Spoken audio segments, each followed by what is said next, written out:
The Three Feathers. There was a king who had three sons.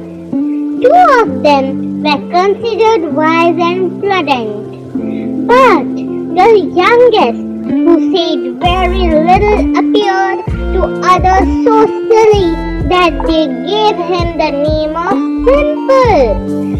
When the king became old and weak and began to think that his end was near, he knew not to which of his sons to leave his kingdom. So he sent of them and said, I have made a determination that whichever of you brings me the finest carpet shall be king after my death. They immediately prepared to start on their expedition, and that there might be no dispute between them, they took 3 feathers. As they left the castle, each blew a feather into air and said, We will travel in whatever direction these feathers take. One flew to the east and the other to the west, but the third soon turned one to the right and the other to the left. And they laughed at Simple because where his feathers fell, he was obliged to remain. Simple sat down after his brothers were gone, feeling very sad, but presently, looking round, he noticed near where his feather lay a kind of trap door. He rose quickly, went towards it and lifted up. To his surprise, he saw a flight of steps, down which he descended and reached another door. Hearing voices within, he knocked hastily. The voices were singing, Little frog, crooked legs, where do you hide? Go to and see quickly who is outside. And at this the door opened of itself, and the youth saw a large fat frog seated with a number of little frogs around her.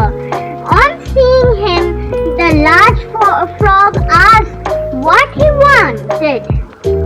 I have a great wish for the finest and most beautiful carpet that can be got.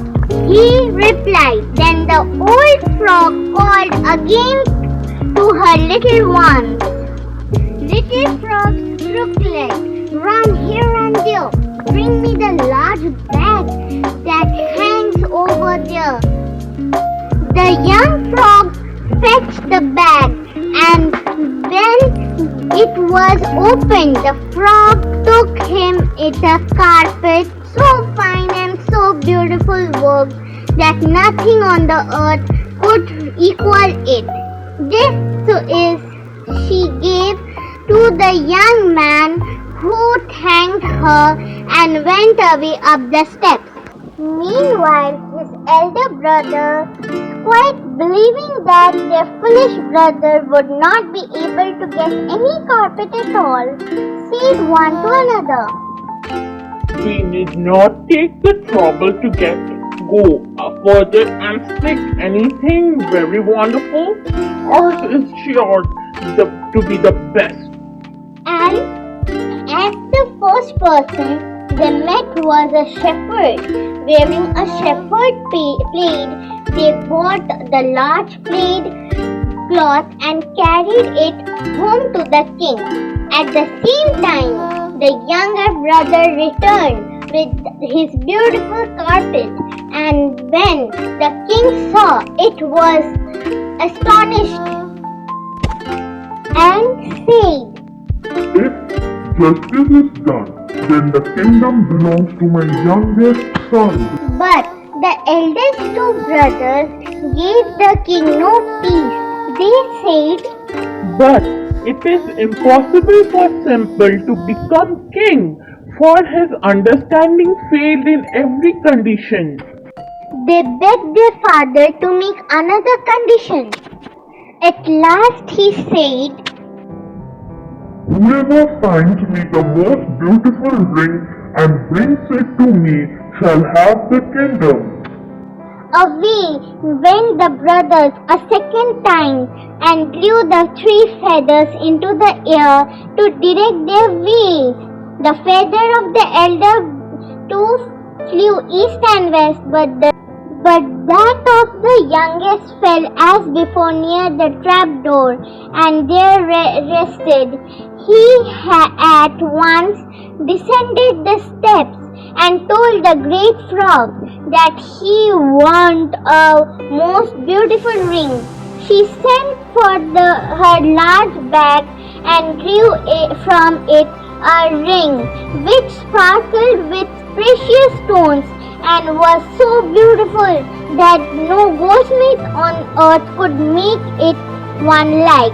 The elder brother had again laughed at Simple when his feather fell so soon to the ground and forgotten his former success with the carpet. Second, the idea that he could ever find a gold ring. So they gave themselves no trouble, but miserly took a plain ring from the harmless of a carried horse and brought it to their father. But when the king saw Simple's splendid ring, he said at once, The kingdom belongs to my youngest son. His elder 2 brothers, however, were not yet inclined to submit to the decisions. They begged their father to make the third condition at last. He promised to give the kingdom to the son who brought home the most beautiful woman to be his wife. They all were again guided by the blowing the feathers, and the 2 elders took the road pointed out to them. But Simple, without hesitation, went at the frog at once again and said, This time I am to take home the most beautiful woman. Hey, said the frog, I have not one by me at present, but you shall have one soon. So she gave him a carrot which had been hollowed out, and to which mixed mice were consisted. Simple took it quite sorrowfully and said, What am I to do with this? Sit one of my little frogs in it. She said. The youth on this caught up at the venture and fitted it in the carrot. No sooner had he done so than it became a most beautiful young lady. The carrot was turned into a glided coach and the mice were charged as perching horses. He kissed the maiden, seated himself in the carriage with her dove away to the castle and led her to the king.